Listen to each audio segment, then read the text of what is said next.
Peace.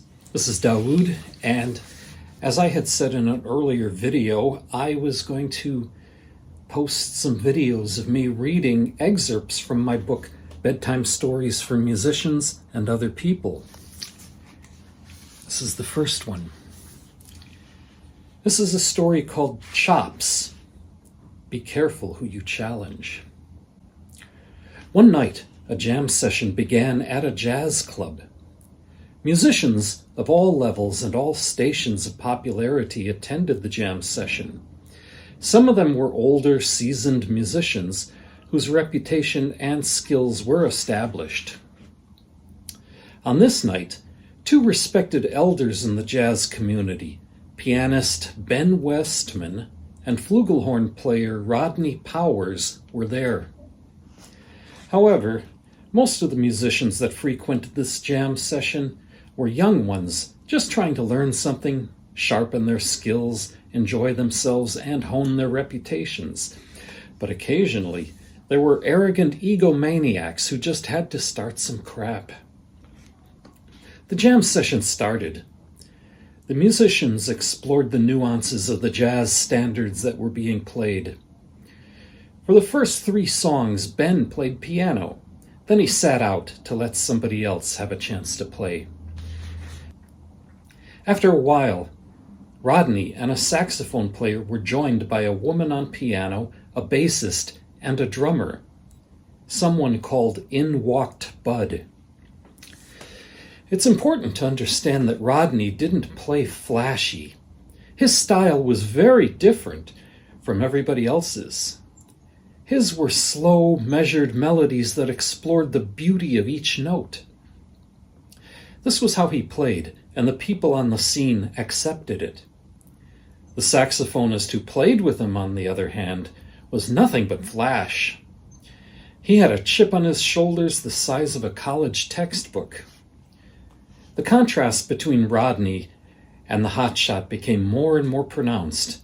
The young saxophonist was, in fact, almost offended by the way that Rodney played. He felt that he should teach the older musician a lesson. On and on it went. The saxophonist blew his brains out with aggressive displays of chops.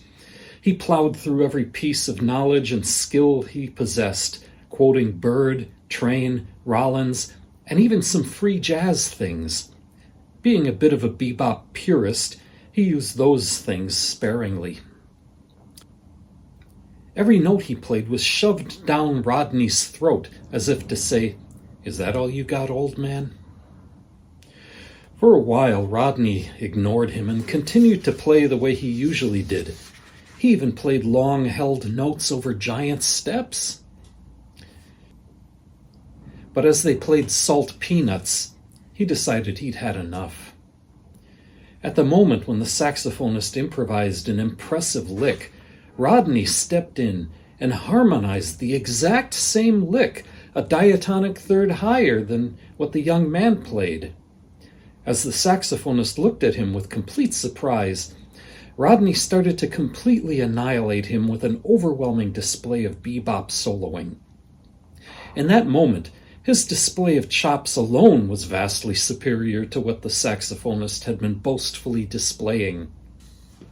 But at the same time, it never lost the beauty and originality of how he usually played, and opened up the inner sublimity of everything the music they call jazz could possibly be. Rodney didn't merely quote the vast catalog of bebop's musical vocabulary, he used it to create poetry. Rodney canceled everything the saxophonist had played and showed him how it was really done. The people in the audience couldn't believe it. They loved it, but Rodney never played like this. Where did that come from? What just happened? Shocked and overwhelmed, the young saxophonist stopped playing. He backpedaled off the stage, pretending that his reed had broken. Later, Rodney sat down next to Ben. They exchanged glances. Both men knew exactly what happened. After a moment, Ben said, "Now, Rodney, that wasn't very nice. You shouldn't have done that." A few beats later, the two elder jazz musicians laughed their heads off. I hope you enjoyed the story. I look forward to sharing more with you.